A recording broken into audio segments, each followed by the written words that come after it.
السلام علیکم ورحمۃ اللہ وبرکاتہ۔ نحمده ونصلی علی رسولہ الکریم، اما بعد فاعوذ باللہ من الشیطان الرجیم، بسم اللہ الرحمن الرحیم، رب اشرح لی صدری ویسر لی امری واحلل عقدۃ من لسانی یفقہوا قولی۔ کل ہم نے صحت اور صفائی کا چیپٹر مکمل کیا، جس میں پورے جسم کی صفائی اور پھر ماحول کی صفائی۔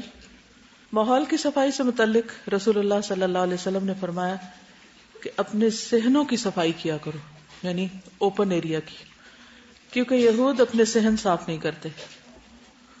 اب معاملہ الٹ ہو گیا۔ تو کل کے لیسن کے بعد جو آپ کو ہوم ورک ملا تھا کہ جا کر اپنے ماحول کی ہر چیز پر نظر ڈالنی تھی کہ اس کی صفائی کا کیا عالم ہے، اس کو کتنی توجہ چاہیے، تو آپ نے اس سلسلے میں کچھ کیا، کوئی عمل کیا یا کوئی غور و فکر کیا یا کچھ توجہ دی؟ کچھ نظر بھی آیا کہ نہیں آیا؟ آیا؟ کوئی شیئر کرے گا؟ کیونکہ اس کلاس میں جو بھی باتیں ہم کر رہے ہیں ان کا مقصد ایک تو آنکھیں کھولنا ہے، اور اس کے ساتھ ساتھ پھر جو چیز نظر آئے اس میں سے جو غلط ہو اس کی اصلاح بھی کرنی ہے۔ یعنی یہ علم صرف دل بہلانے کے لیے نہیں ہے بلکہ عمل کے لیے۔ تو کون سی خاص چیز آپ نے کل دیکھی اور پھر صاف بھی کی اپنے ماحول میں سے؟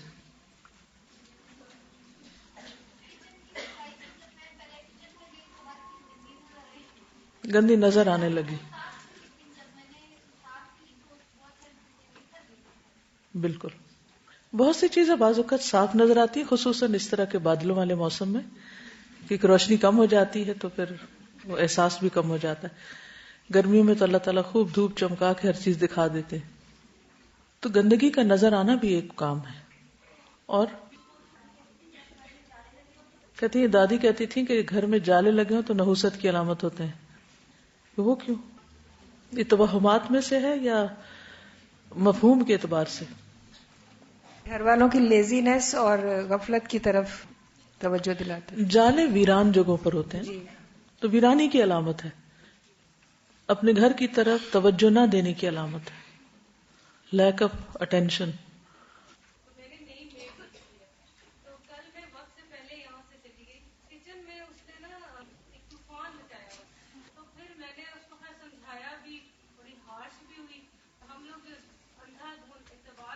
جی، اصل میں جس کو بھی کام دے اس کو ساتھ ٹریننگ دے دیں اور اپنی ایکسپیکٹیشنز بتا دیں کہ آپ کو کیا چیز کہاں چاہیے، کیسے چاہیے، اور پھر اگر وہ غلطی کرے تو انسان ہے، دوبارہ بتا دیجئے، پھر بتا دیجئے، ایک دن سیکھ جائیں گے۔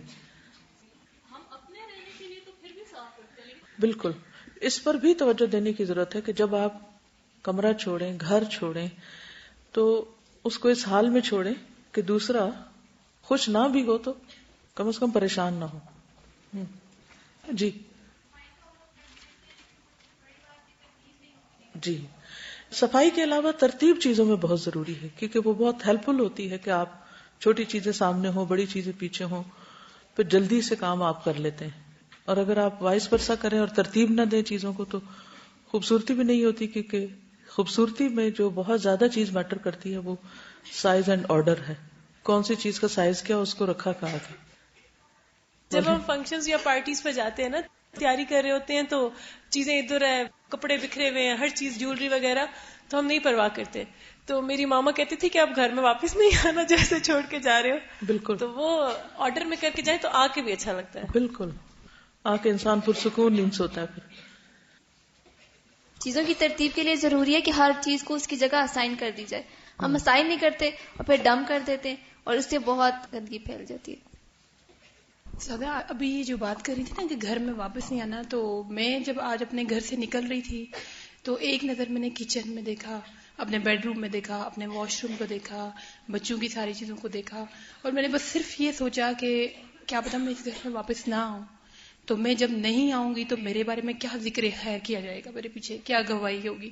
تو وہ ایک نظر پھر میں نے ساری چیزیں دیکھی کہ کوئی چیز کھلی پڑی ہوئی تو نہیں، پانی کیا کہیں ڈھانپا ہوا ہے، تو یہ بہت ضروری چیز ہے۔ بس یہ سوچ کے اپنی ہر چیز کو منظم کر دینا چاہیے۔ بالکل، میں کل یہاں سے جا رہی تھی نا تو میں دیکھ رہی تھی کہ پورے شہر میں جو سیلوفین کے لفافے ہیں نا وہ جگہ جگہ. اور وہ میں نے بھی ایک جگہ پڑھا بھی تھا کہ اگر ان کو آپ دفن بھی کر دینا تو 100 سال تک بھی یہ ڈیکمپوز نہیں ہوتی. ڈیکمپوز نہیں. جی. اگر ہم ہر چیز کی جگہ بنا دیں، جیسے ایک وہ مقولہ بھی ہے کہ there should be place for everything and everything should be at its place, تو اس کا یہ فائدہ ہوتا ہے کہ اندھیرے میں بھی اگر آپ کو کوئی چیز چاہیے تو آپ کو اس کی جگہ پہ مل جاتی ہے. سیکنڈلی میں یہ خود بھی کرتی ہوں کہ اگر ہم اللہ کی خاطر اگر تھوڑا سا کوئی ایکسپینڈیچر کرتے ہیں تو اس کی اتنی برکت ہوتی ہے کہ لائک مجھے وہ چیزیں جن سے ہم صفائی کریں اور پھر ان کی صفائی کرنی پڑے، وہ ایک الٹا بوجھ ہوتا ہے. کہ جیسے اگر آپ نے کچن کا ٹاپ صاف کرنا ہے اور آپ کپڑا یوز کرتے ہیں اور پھر اس کپڑے کو صاف کرنا ایک اس سے بڑی مشکل ہوتی ہے، تو جو چیپ سے ٹیشو پیپرز ہوتے ہیں اگر ان کو استعمال کر لیا جائے، اور اگر آپ واش بیسن میں سوپ جو کہ گل جاتا ہے اور وہ ایک گندگی پیدا کرتا ہے اس کی جگہ اگر ہم لکوڈ استعمال کرتے ہیں وہ ہمارا ٹائم بچاتا ہے اور صفائی بھی اس میں ہوتی ہے. سیکنڈلی اگر ہم اپنے بنز کے اوپر بیگز چڑھا لیتے ہیں تو وہ جو بن کو دھونے میں اور اس میں گندگی جمع ہوتی ہے اس میں جو ایفرٹ لگتی ہے، تو سب سے پہلے ہمیں بیٹھ کے یہ دیکھنا ہے کہ ہر چیز کی کون سی جگہ ہوگی، وہ اپنی جگہ پہ ہے، اور پھر ہم یہ تھوڑی تھوڑی اپنے لیے سہولتیں لے لیں کہ جس سے الٹیمیٹلی ہمارا ٹائم بچے اور اس میں ہم ذکر کر لیں اور وہ الٹی برکت ہمیں ملے گی کہ جس سے ہمارا وہ جو ایکسپینڈیچر ہے مینیج ہو جائے.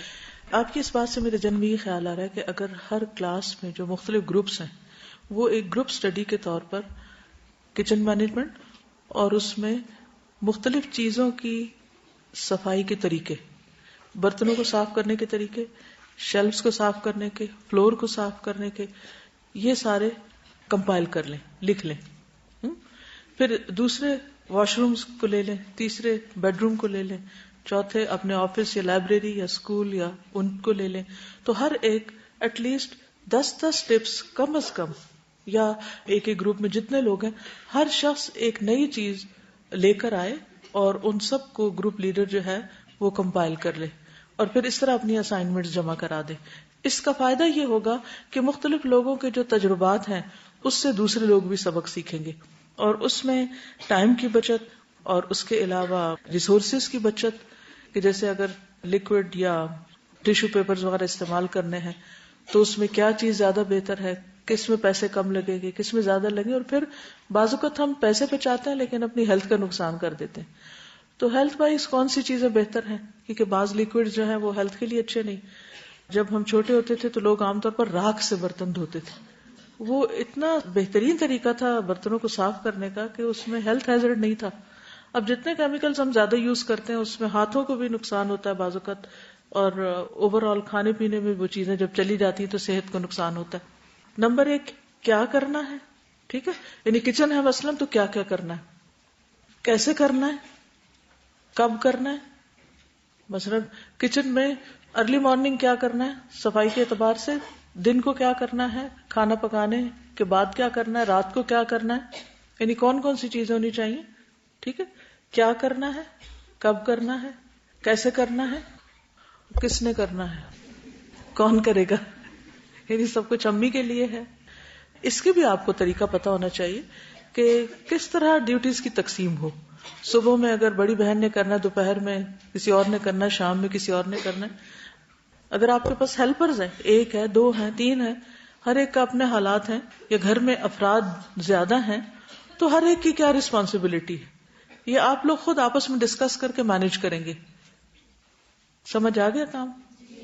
اس میں کچن اور laundry, washrooms, bedrooms, office یا لائبریری یا اسٹڈی یا کلاس روم جو بھی ہے اس میں آتا ہے، پڑھنے کی جگہ، اسٹور روم وغیرہ، صحن جس کا خاص طور پر حدیث میں ذکر آیا ہے، صحن، لان، گارڈن، گیٹ اور گلی، اپنی گلی کو کیسے صاف کر سکتے ہیں، سٹیئرز وغیرہ. سٹیئرز جو ہیں وہ پھر لاؤنج یا کامن روم اور ان سب کے ساتھ پھر آ جائیں گے.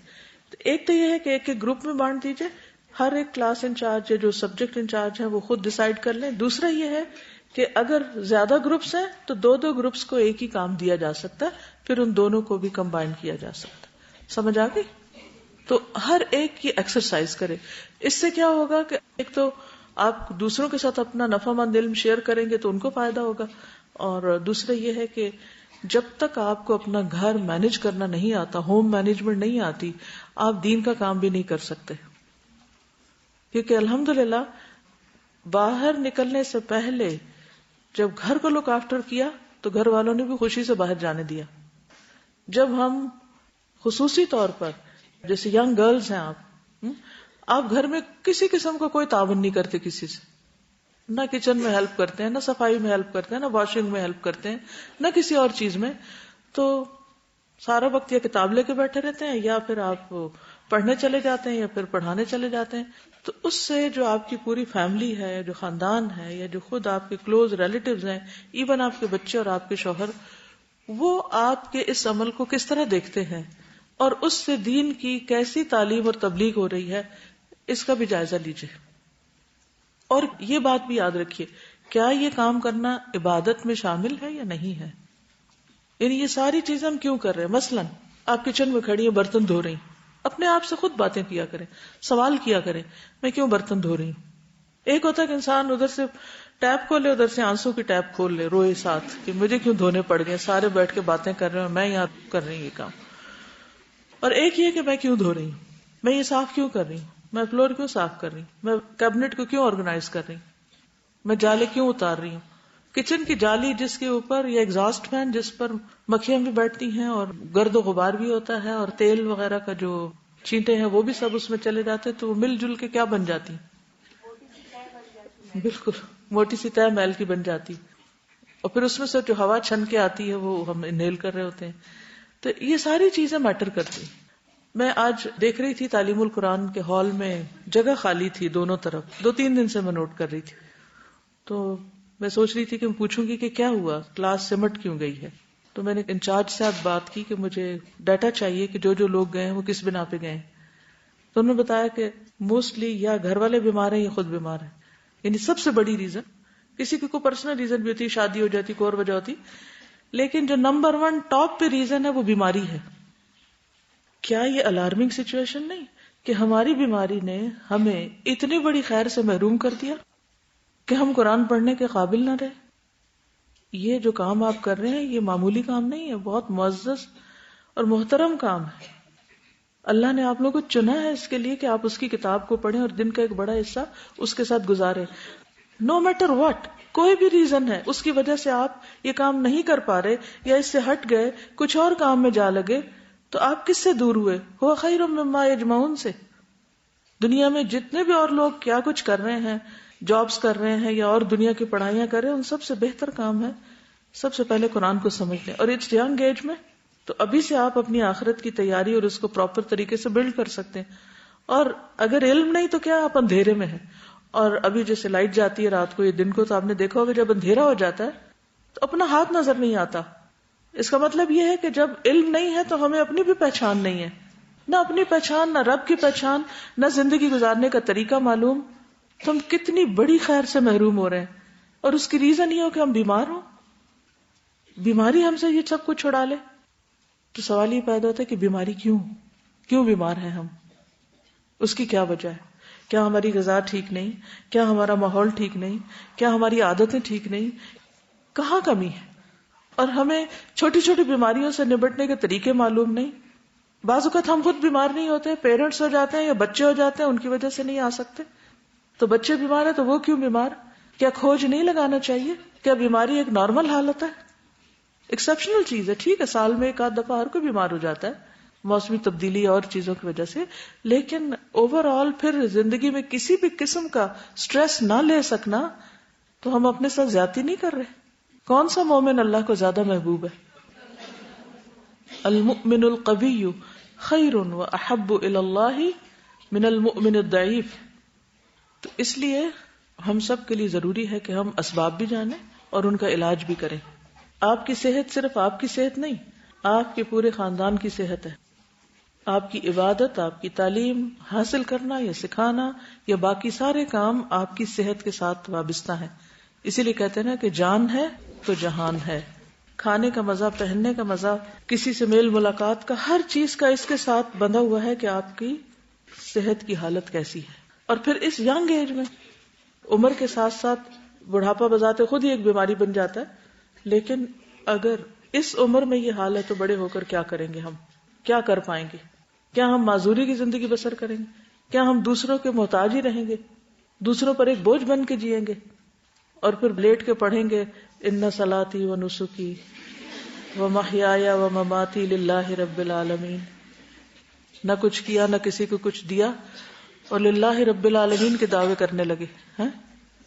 تو اس لیے اپنے آپ پر ہم سب کو رحم کرنا چاہیے اور حد الوسع کوشش کرنی چاہیے کہ ہم ان چیزوں سے بچیں جو ہمیں نقصان دے رہی ہیں، وہ کام کریں جو ہمیں کرنے چاہیے اگرچہ وہ مشکل ہو، نفس پہ بھاری ہو، کیونکہ ان مع العسر یسرا، تنگی کے ساتھ آسانی بھی ہے.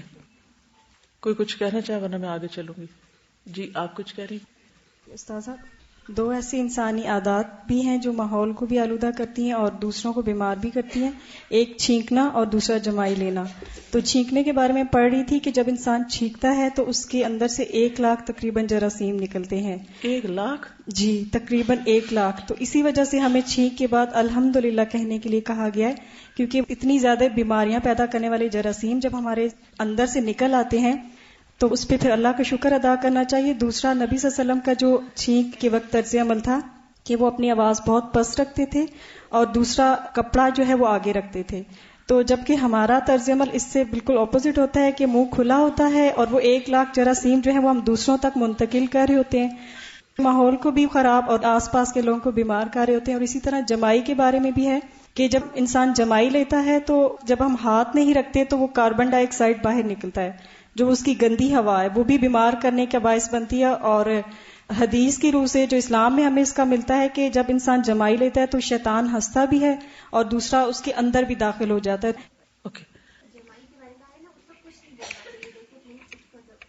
جی، جمائی کے ساتھ بولنا یا ہنسنا یا رونا یا وہ بھی نہیں ہونا چاہیے. اسی طرح کھانسنے کے آداب بھی بتا دیجیے. جی، کھانسی کے وقت بھی کوئی کپڑا، رومال وغیرہ اپنے منہ کے آگے رکھنا چاہیے تاکہ لوگوں تک وہ جراثیم نہ پہنچے. اور اسی طرح اگر تھوک وغیرہ یا بلغم وغیرہ آئی تو اس کو پراپر جگہ پہ جا کر ڈسپوز کرنا چاہیے، کیونکہ ہماری قوم میں، ہم لوگوں میں بہت بری عادت ہے ہر جگہ تھوکنے کی، سڑکوں پہ، گلیوں میں، ہر جگہ. تو یہ بھی جراثیم کو پھیلانے کا باعث بنتا ہے اور لوگوں کے لیے انتہائی کراہت اور تکلیف کا باعث، دوسروں کے لیے اذیت کا باعث ہو جاتا ہے. یہ بتائیے کہ کون سی بیماریاں دوسروں کو منتقل ہو سکتی ہیں؟ جو ہماری سانس کی اور پھیپھڑوں کی بیماریاں ہیں، جس میں ٹیوبرکلوسس بھی آ جاتا ہے، یعنی ٹی بی وغیرہ بھی، اور اس کے علاوہ جتنے بھی وائرل اور بیکٹیریل انفیکشنز ہیں ہماری تھروٹ کی، اور یہ ساری منتقل ہو جاتی ہیں بلغم کے ذریعے سے باہر. اور جہاں جہاں وہ کھانسی کے اثرات جاتے ہیں، اگر کوئی قریب بیٹھا ہے یا ہمارے ہاتھ ہیں یا قریب لوگ بیٹھے ہیں تو ان تک بھی وہ ڈائریکٹ منتقل ہو جاتا ہے. دیکھیے کہ اگر ہم کسی بھی بے احتیاطی کے ذریعے دوسروں کو تکلیف دیتے ہیں، یعنی مثلا بیماری منتقل کرنے کا سبب بنتے ہیں، تو اس شخص کو جتنی بھی تکلیف ہوگی اس میں ہمارا بھی حصہ پڑ جائے گا نا، ہے نا؟ تو اس لیے ہم سب کو دوسروں کو تکلیف دینے سے خود کو بچانا ہے، چاہے وہ واش روم میں کموڈ کا صحیح استعمال ہو، یا پھر برتن دھونے کا معاملہ ہو، یا صحن کی صفائی ہو، یا کپڑوں کی صفائی ہو، کوئی بھی چیز ہو، تو اس کو صرف اپنا ذاتی عمل نہ کہیں. مثلا اگر آپ خاتون خانہ ہیں اور برتن ٹھیک نہیں دھوتی، جس کی وجہ سے سارا گھر بیمار ہے، تو آپ سب کے لیے مصیبت کا باعث ہے نا، رحمت کا باعث تو نہ ہوئے. کیا خیال ہے؟ آپ گھر صاف ہی نہیں کرتی اور گھر والوں کو ڈسٹ الرجی ہے، کیا آپ سبب نہیں ہے ان کی تکلیف کا؟ ہے نا؟ تو بنیادی ذمہ داری تو عورت پر ہی آتی ہے نا، مردوں نے تو نہیں گھر صاف کرنا ہوتا.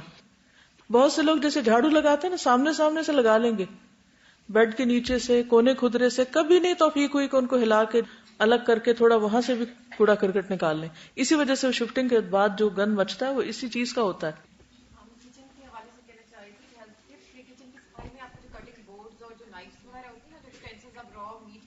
جی جی ان کو بالکل سیپریٹ کر دیں، تو ان کو اسی چیز کے اوپر بعد میں صرف صابن سے اور پانی سے دھو کے ذرا سیلیڈ کٹ کر لیں گے تو میٹ کو تو ہم کوک کر کے کھا لیں گے، اس کو ساری پیراسائٹس مر جائیں گے.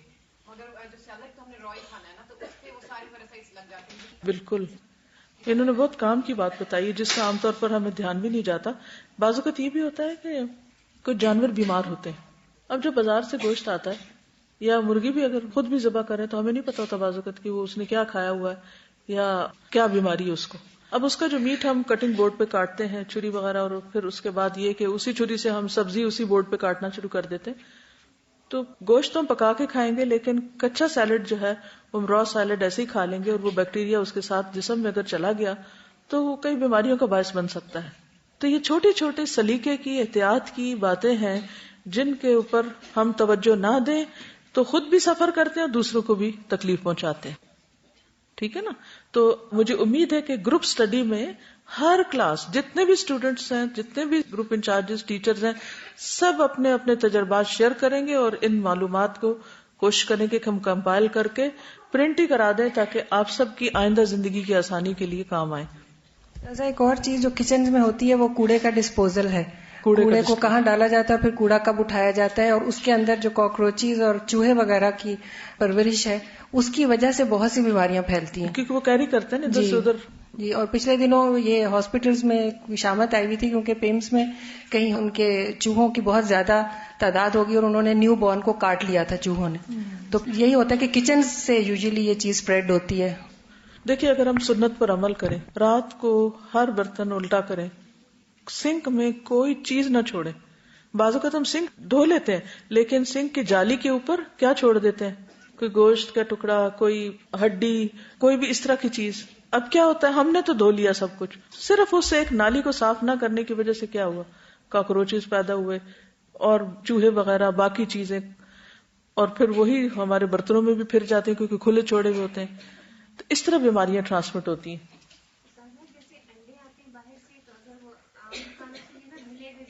جی بعض اوقات انڈے دھلے ہوئے نہیں ہوتے اور لوگ اسی طرح روٹی بنا رہے ہیں اور انڈا توڑ لیا اور پھر اسی ہاتھ سے دوبارہ آٹا لے لیا. یعنی کہ اصل میں جب تک آپ کے اندر ایک سینس نہیں پیدا ہوگی نا صفائی کی اور گندگی سے کراہت نہیں آئے گی جب تک، تو بات نہیں بنے گی. جی. انڈیا سے ایک ڈیلیگیشن آیا ہوا تھا تو انہوں نے میٹنگ کیا تو انہوں نے کہا کہ دیکھیں آپ لوگ مسلمان ہیں، مسلمانوں کا ملک ہے، آپ لوگوں کو پتا ہے کہ زیادہ تر مرغی کی خوراک جو ہے وہ انڈیا سے آتی ہے، اور مرغی بھی پاکستان میں بھی سنا بہت مرغی آتی ہے وہاں سے، مڈل ایسٹ میں تو بہت جاتی ہے. تو ہی سیڈ آپ لوگوں کو پتا ہے یہ مرغی کی خوراک بنتی کیسے ہے؟ تو اس نے کہا کہ وہ جو بڑے بڑے ہیوج بہت میسیو جو رولرز ہوتے ہیں، کہتے پورے کا پورا وہ جو ہوتا ہے نا پگ اس میں گھسا دیتے ہیں، مطلب وہ اس کے اندر وہ مل آؤٹ ہو کے نکلتا ہے، اس کا وہ کچومر قیمہ بن کے نکلتا ہے، دین دے ڈرائیڈ، اور اس کے اندر ہر چیز ہوتی ہے، آل انکلوڈیڈ ان دیٹ. اور وہ کہتا ہے کہ مرغی کی خوراک ہے اور آپ لوگ کھاتے ہیں. اور وہ بار بار وہ سکھ جو تھا ان کا اکالی دل کا پریزیڈنٹ ٹائپ تھا اور ہمارے بہت سارے بڑے بڑے مولوی اس کے ساتھ بیٹھے ہوئے تھے. اتنی شرمندگی ہوئی، کہتا ہے کہ آپ لوگ مسلمان ہیں، مطلب that was the only thing he was using بار بار کہ آپ لوگ مسلمان ہیں. کہتا ہے گھروں میں لوگ لے کے جاتے ہیں مرغی کی خوراک، آپ یہ مت سمجھیں کہ خالی جو پولٹری فارمز ہیں ان میں ہوتی ہے، اور یہ سستی بھی پڑتی ہے. That's what he was saying. تو میں دل میں سوچ رہی تھی کہ ہم لوگ تو اس سے بہت زیادہ بڑھ کے پاکستانی ہم کرنے لگ جاتے ہیں اس طرح کی حرکتیں. ہمارے یہاں تو وائلڈ بور بہت عام ہے. دس از ایک بہت بڑی آنکھیں کھولنے والی حقیقت ہے اور ہم لوگوں کو اس کے اوپر سوچنا چاہیے. اور خوراک کا براہ راست اثر جو ہے اخلاق پر ہے. جی السلام علیکم. ہمارا ایک یہ بھی ہوتا ہے کہ ہم نا ڈارک کلرز یوز کرتے ہیں کہ گند نظر نہیں آئے. اس کے اوپر نا بیٹھنے کی گدیاں ہیں، کوشنز ہیں، وہ بھی ڈارک کلرز کی. اس میں یہ ہے کہ پھر گند ابزارب ہوتا جاتا ہے اور وہ اندر ہوتا ہے لیکن وہ نظر نہیں آتا. تو نبی صلی اللہ علیہ وسلم نے جیسے وائٹ کلر پسندیدہ مردوں کے لیے کہا، تو وہ ایک وائٹ کلر یا لائٹ کلر جو ہے نا الارم ہوتا ہے، اس میں ذرا سا بھی کچھ آ جائے تو وہ اپنے آپ کو کرتا ہے کہ بھی میں گندا ہو گیا ہوں. تو میں اپنی بیٹی کے گھر گئی تو اس نے اپنا کوئلٹ کور بھی اور بیڈ شیٹ بھی وائٹ بنائی ہوئی. تو میں بڑی حیران ہوئی. فوراً میں نے کہا تو گندا ہو جائے گا، چھوٹے بچے ہیں اس کے پاؤں لے کے. تو اس نے کہا یہ ٹریننگ ہے بچوں کی کہ وہ ہاتھ پاؤں اگر گندے لے کے ان پر آئیں گے تو مجھے پتا چل جائے گا. گڈ. السلام علیکم. میں کچھ عرصے آسٹریلیا میں رہی اور ادھر سے سب سے زیادہ جو میں نے چیز سیکھی وہ یہ تھی کہ ان کے صفائی کا انتظام اور ریسائکلنگ کانسیپٹ ان کا، کہ انہوں نے سبھی گھروں میں الگ الگ ڈسٹبنس پرووائڈ کیے ہوئے ہیں جس میں آپ نے دودھ کی بوتلیں پھینکنی ہیں اور نیوز پیپر پھینکنے ہیں. یہاں تک کہ دودھ کی بوتلوں کا جو ڈھکن ہوتا ہے ریڈ کلر کا ہوتا ہے وہ انہوں نے کہا کہ وہ الگ پھینکنا ہے، اس کی ایک الگ جگہ ہے. وائی؟ بیکاز جس طرح یہ ابھی بات کری تھی کہ وائٹ کلر جو ہے وہ آرام سے ڈیکمپوز ہو جاتا ہے اور ریڈ کلر نہیں ہوتا. اور اسی طرح کوئی بھی کلر جو بنایا جاتا ہے وہ وائٹ سے بنایا جاتا ہے، تو اونلی وائٹ کلر ڈیکمپوز ہوتا ہے، باقی کلرز نہیں ہوتے. اور یہ چیز انہوں نے بچوں کے اسکول میں، زین کے اسکول میں اتنی، یعنی شروع ایج سے، Zain was in just kindergarten اور وہ ڈے کیئر ٹائپ میں تھا، کہ وہاں سے ان کو یہ بات ڈالنی شروع کی ان کے اس میں. اور وہاں پہ پراپر گاربیج ٹرک آتا تھا ان کے اسکول میں, وہ لا کے کھڑا کیا جاتا تھا. اس میں 3 طرح کے کلرز کے ڈسٹ بنز ہوتے تھے, یلو, ریڈ, گرین, اور ان کو پتا ہوتا تھا کس میں کیا چیز ڈالنی ہے. تو آئی تھنک ہمارے اسکول سے یہ چیز اسٹارٹ کرنی چاہیے کہ بچوں کو تربیت کہ کس طرح ڈسپوز کیا جائے اپنا گاربیج نا. یہاں تو آپ شروع کرا کے جائیں, ٹھیک ہے, اور تو کوئی کرے گا یا نہیں, تو ہم اپنے گھر سے شروع کرتے ہیں. اور پھر اسی طرح کہ اگر گاربیج پھینکنا ہے تو اگر وہ پراپرلی ٹائڈ اپ نہیں ہوتا تھا تو وہ ہمارا گاربیج نہیں لے کے جاتے تھے. They used to leave it, اور مجھے پھر افسوس ہوتا تھا وہ 2 ہفتے کا گاربیج جمع ہو جائے گا. تو پراپرلی ٹائی اپ کرنا کہ ہم اپنے گھر سے تو نکال دیتے ہیں مگر باقیوں کے لیے عذاب بنا دیتے ہیں. Yes.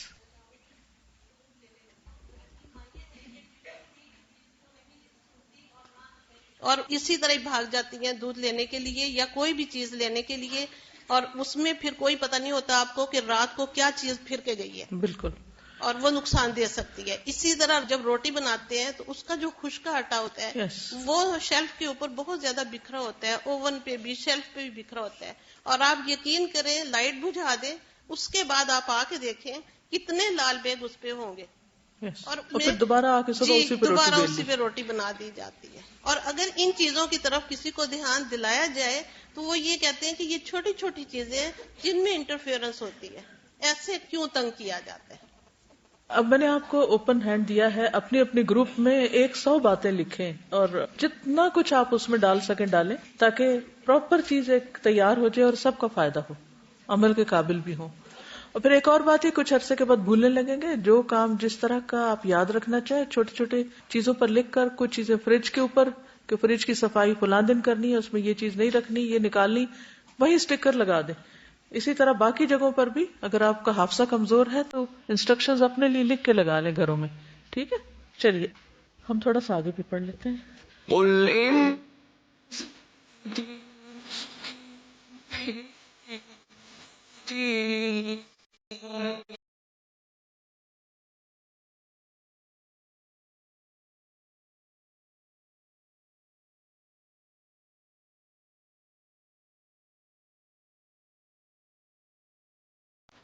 ہمارا آج کا موضوع ہے جسمانی صحت اور غذا, کھانا پینا.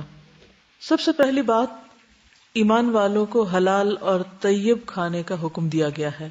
سورۃ البقرہ 172 میں اللہ تعالیٰ فرماتے ہیں, یا ایھا الذین آمنوا کلوا من طیبات ما رزقناکم واشکروا للہ ان کنتم ایاہ تعبدون.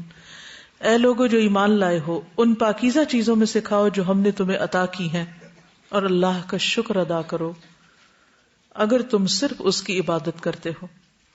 نبی صلی اللہ علیہ وسلم نے فرمایا, مرنے کے بعد سب سے پہلے انسان کے جسم میں اس کا پیٹ بدبودار ہوتا ہے, پس جو کوئی طاقت رکھتا ہو کہ پاک اور طیب کے سوا اور کچھ نہ کھائے تو اسے ایسا ہی کرنا چاہیے. یعنی گلی سڑی چیزوں سے, گندی چیزوں سے پرہیز کرنا چاہیے, کیونکہ وہ سڑان کا باعث بنتی ہے. شداد بن اوس رضی اللہ عنہ کی بہن ام عبداللہ نے طویل دن اور سخت گرمی کی وجہ سے افطاری کے وقت نبی صلی اللہ علیہ وسلم کی طرف دودھ کا پیالہ بھیجا, لیکن آپ نے ان کے قاصد کو واپس بھیج دیا. کہا کہ پوچھ کر آؤ یہ دودھ کہاں سے لیا ہے. انہوں نے جواب بھیجا کہ یہ میری بکری کا دودھ ہے. آپ نے قاصد کو دوبارہ واپس کر دیا کہ پوچھو کہ وہ بکری کہاں سے لی ہے. انہوں نے کہا میں نے اپنے مال سے خریدی ہے. پھر آپ نے دودھ پیا. دوسرے دن ام عبداللہ خود رسول اللہ صلی اللہ علیہ وسلم کے پاس آئیں جنہوں نے دودھ بھیجا تھا. کہا اے اللہ کے رسول صلی اللہ علیہ وسلم, میں نے طویل دن اور سخت گرمی کی وجہ سے آپ کا خیال کرتے ہوئے دودھ کا پیالہ بھیجا تھا, لیکن آپ نے میرے قاصد کو میری طرف پلٹا دیا. تو رسول اللہ صلی اللہ علیہ وسلم نے فرمایا, مجھ سے قبل رسولوں کو یہی حکم دیا گیا کہ وہ صرف طیب چیزیں کھائیں اور نیک عمل کریں. یا ایھا الرسل کلوا من الطیبات واعملوا صالحا, اے رسولو طیبات میں سے کھاؤ اور نیک عمل کرو. نیک عمل ہو ہی اس وقت سکتا ہے جب آپ کا کھانا طیب ہو. ابھی جو بات ہو رہی تھی کہ مرغیوں کی جو خوراک ہے وہ پگ سے بن رہی ہے, تو ہمیں سوچنا چاہیے اگر ہر شخص کا یہ کانشیس بیدار ہو جائے کہ جو وہ کھا رہا ہے اس کا سورس کیا ہے, تو آپ دیکھیے کہ پیچھے سے پیچھے جب ہم جائیں گے تو ہمیں خود ہی پتہ چل جائے گا کہ ہم جو کھا رہے ہیں وہ حلال ہے یا نہیں, طیب ہے یا نہیں. کعب بن عجرہ سے روایت ہے، کہتے ہیں کہ رسول اللہ صلی اللہ علیہ وسلم نے مجھ سے فرمایا، اے کعب بن عجرہ، کوئی گوشت ایسا نہیں جو حرام مال سے پرورش پاتا ہو مگر آگ ہی اس کے حق میں لائق تر ہے، اس کے لیے آگ ہی بہتر ہے کہ وہ آگ میں ہی جلایا جائے۔ کون سا گوشت؟ جو حرام سے پلا ہو۔ سیدنا ابو ہریرہ رضی اللہ عنہ سے روایت ہے کہ رسول اللہ صلی اللہ علیہ وسلم نے فرمایا، اے لوگو، بے شک اللہ پاکیزہ ہے اور پاکیزہ ہی قبول کرتا ہے، اور اللہ نے مومنوں کو اس چیز کا حکم دیا جس کا حکم رسولوں کو دیا تھا۔ اللہ تعالیٰ فرماتا ہے، اے رسولو، پاکیزہ چیزوں میں سکھاؤ اور نیک عمل کرو، بے شک جو تم عمل کرتے ہو میں اسے خوب جاننے والا ہوں۔ اور فرمایا، اے لوگو جو ایمان لائے ہو، پاکیزہ چیزوں میں سکھاؤ جو ہم نے تمہیں رزق دیا ہے۔ پھر ایک شخص کا ذکر کیا جو دور دراز مقام کا سفر کرتا ہے، پراگندہ حال غبار آلود صورت میں اپنے ہاتھ آسمان کی طرف اٹھائے ہوئے ہے، کہتا ہے، اے میرے رب، اے میرے رب، حالانکہ اس کا کھانا حرام ہے، اس کا پینا حرام، لباس حرام، اس کے گوشت پوست کی پرورش حرام مال سے ہوئی ہے، ایسی حالت میں اس کی دعا کیسے قبول ہو؟ یہ سارے کا سارا ہی نجس اور اللہ پاک ہے۔ آپ صلی اللہ علیہ وسلم صدقے کی چیز ہرگز نہ کھاتے تھے، اسے آگے بڑھا دیتے تھے، دوسروں کو دے دیتے، ہدیہ کر دیتے، لیکن آپ ہدیہ شوق سے قبول کرتے۔ ابو ہریرہ رضی اللہ عنہ سے روایت ہے کہ حسن بن علی نے زکوٰۃ کی کھجوروں کے ڈھیر سے ایک کھجور اٹھا کر اپنے منہ میں ڈال لی تو آپ نے فرمایا، کخ کخ، تھو تھو، نکالو اسے۔ پھر فرمایا، کیا تمہیں معلوم نہیں کہ ہم لوگ صدقہ کا مال نہیں کھاتے؟ یعنی صرف خود نہیں بلکہ بچے کو بھی نہیں کھانے دیا۔ مومن اپنی طبیعت اور فطرت کے اعتبار سے پاکیزہ چیز کی طرف مائل ہوتا ہے۔ مسند احمد میں ہے، مومن کی مثال شہد کی مکھی کی مانند ہے۔ مومن کی مثال شہد کی مکھی کی طرح ہے جو پاکیزہ چیز کھاتی ہے، پاکیزہ رس خارج کرتی ہے، اور جس پہ بیٹھتی ہے وہ نہ ٹوٹتا ہے نہ خراب ہوتا ہے۔ دیکھیے، شہد کی مکھی جا کے خاموشی سے آرام سے رس چوس لیتی ہے، لیکن پھول پہ کچھ بھی زد نہیں آتی، اس کو خراب نہیں کرتی۔ تو مومن کیسا ہوتا ہے؟ مومن کی مثال شہد کی مکھی کی طرح ہے، پاکیزہ رس خارج کرتی، اور جس پہ بیٹھتی ہے وہ نہ ٹوٹتا ہے نہ خراب ہوتا ہے۔ پھر اسی طرح کھانے پینے میں اسراف سے بچنا چاہیے۔ قرآن مجید میں اللہ تعالیٰ فرماتے ہیں، کلوا واشربوا ولا تسرفوا انہ لا يحب المسرفین، الاعراف 31۔ کھاؤ پیو لیکن اسراف نہ کرو، کیونکہ اللہ اسراف کرنے والوں کو پسند نہیں کرتا۔ نبی صلی اللہ علیہ وسلم نے فرمایا، کھاؤ اور پیو اور پہنو اور صدقہ کرو، لیکن اسراف نہ کرو اور تکبر نہ کرو، یعنی کھانے پہ بھی فخر نہ کرو اور اسی طرح لباس پر بھی نہیں، کیونکہ کھانا پینا لباس یہ چیزیں ہیں جن کی وجہ سے لوگ اپنے آپ کو دوسروں سے بڑا سمجھنے لگتے ہیں، اگر کسی کو یہ نعمت دوسروں کے مقابلے میں زیادہ ملی ہو۔ کھانے پینے میں سادگی۔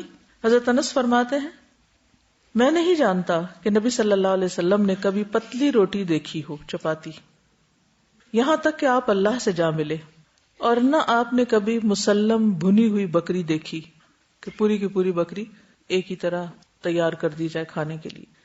حضرت عائشہ فرماتی ہیں کہ نبی صلی اللہ علیہ وسلم کے گھرانے نے اگر کبھی ایک دن میں 2 مرتبہ کھانا کھایا تو ضرور اس میں ایک وقت صرف کھجوریں ہوتی تھی، یعنی 2 وقت پراپر میل نہیں ہوتا تھا، میل ایک ہی اور اس کے ساتھ باقی کوئی بھی را چیز۔ ہمارا 3 وقت کا کھانا تو وہاں 1 وقت کا کھانا۔ ایک اور حدیث میں آتا ہے، صحیح بخاری کی روایت ہے، آل محمد صلی اللہ علیہ وسلم کبھی پے در پے 3 دن تک سالن کے ساتھ گیہوں کی روٹی نہیں کھا سکے، یعنی 3 کنزیکٹیو ڈیز ایسا کھانا نہیں ملا، یہاں تک کہ آپ اللہ سے جا ملے۔ اسی طرح یہ ہے کہ جسمانی ضرورت، مثلا قد کاٹ، عمر، کام کاج کی نوعیت کے اعتبار سے بھی غذا کا تعین کرنا چاہیے اور اس کی مقدار کا بھی۔ اسی طرح سادہ اور متوازن غذا زیادہ بہتر ہے۔ کھانا بھوک لگنے پر ہی کھانا چاہیے، اور کچھ بھوک ابھی رہتی ہو تو کھانا چھوڑ دینا چاہیے۔ 1/3 حصہ کھانا، 1 حصہ پانی، 1 حصہ سانس کے لیے خالی رکھیں۔ رسول اللہ صلی اللہ علیہ وسلم نے فرمایا، انسان نے پیٹ سے بدتر برتن نہیں بھرا، یعنی کوئی بھی برتن جو انسان بھرتا ہے تو پیٹ سے بدتر کوئی چیز نہیں جسے کوئی بھرے۔ ابن آدم کے لیے کمر سیدھی کرنے کے لیے چند لقمے کافی ہیں، اگر اس سے زیادہ ہی کھانا ہو تو پیٹ کے 3 حصے کر لے، 1 کھانے کے لیے، دوسرا پانی کے لیے، تیسرا سانس لینے کے لیے. اسی طرح بہت زیادہ کھانے سے پرہیز کرنا چاہیے. ایک شخص نے رسول اللہ صلی اللہ علیہ وسلم کے سامنے ڈکار لیا. آپ نے فرمایا اپنی ڈکار کو روکو، اس لیے کہ قیامت کے دن سب سے زیادہ بھوکا وہ ہوگا جو دنیا میں زیادہ پیٹ بھرتا ہے. قیامت کے دن سب سے زیادہ بھوک اس کو لگے گی جو دنیا میں زیادہ پیٹ بھر کے کھاتا ہے. قیامت کا دن اتنا طویل دن ہے نا، حشر کا میدان. ایک اور حدیث میں آتا ہے آپ صلی اللہ علیہ وسلم نے فرمایا اقصر من جشائک، تم اپنے ڈکار کم کرو، یعنی زیادہ کھانے کی وجہ سے، کیونکہ جو لوگ دنیا میں زیادہ پیٹ بھر کے کھاتے ہیں وہ آخرت میں سب سے زیادہ بھوکے ہوں گے. نافع کہتے ہیں کہ ابن عمر رضی اللہ عنہما اس وقت تک کھانا نہیں کھاتے تھے جب تک ان کے ساتھ کھانے کے لیے کوئی مسکین نہ لایا جاتا. ایک مرتبہ میں ان کے ساتھ کھانے کے لیے ایک شخص کو لایا کہ اس نے بہت زیادہ کھانا کھایا. بعد میں ابن عمر نے کہا آئندہ اس شخص کو میرے ساتھ کھانے کے لیے مت لانا. میں نے نبی صلی اللہ علیہ وسلم سے سنا ہے کہ مومن ایک آنت میں کھاتا ہے اور کافر 7 آنتوں میں کھاتا ہے. اور دوسری روایت میں کہ آپ نے فرمایا مومن ایک آنت میں کھاتا ہے اور کافر یا منافق 7 آنتیں بھر لیتا ہے. یہ کہ انہوں نے کہا کہ اس کو مت لانا آئندہ. کمپنی کا اثر ہوتا ہے. جب آپ کے ساتھ کھانے والا بہت تیز کھا رہا ہو، بہت زیادہ کھا رہا ہو یا دیر تک کھاتا رہے تو پھر آپ کو بھی اتنی دیر بیٹھنا پڑتا ہے، اور پھر آپ منہ بند کر کے تو نہیں بیٹھ سکتے، آپ بھی کچھ کھاتے رہیں گے بغیر بھوک کے. اسی طرح کھانا کھانے کے بعد دوبارہ کھانے سے پرہیز کرنا چاہیے. یعنی کہ ایک دفعہ کھا لیا پھر کسی اور نے آفر کیا، پھر کھانے بیٹھ گئے، کوئی اور کھانے لگا اس کے ساتھ بیٹھ گئے. خصوصاً خواتین کے لیے یہ چیز ہوتی ہے کہ وہ گھر میں سب لوگ اگر ایک وقت میں موجود نہ اور مل کے کھانا نہ کھا رہے ہوں تو ایک آیا اس کے لیے گرم کیا، اس میں سے کچھ چکھ لیا، دوسرے کے ساتھ بیٹھ گئے، تیسرے کو کمپنی دے دی، اور یوں کھانے کا سلسلہ چلتا ہی رہا. عطیہ ابن عامر جوہنی فرماتے ہیں میں نے سلمان رضی اللہ عنہ کو سنا، انہیں ایک کھانا کھانے پر اصرار کیا گیا تو انہوں نے فرمایا جتنا کھا لیا وہی کافی ہے.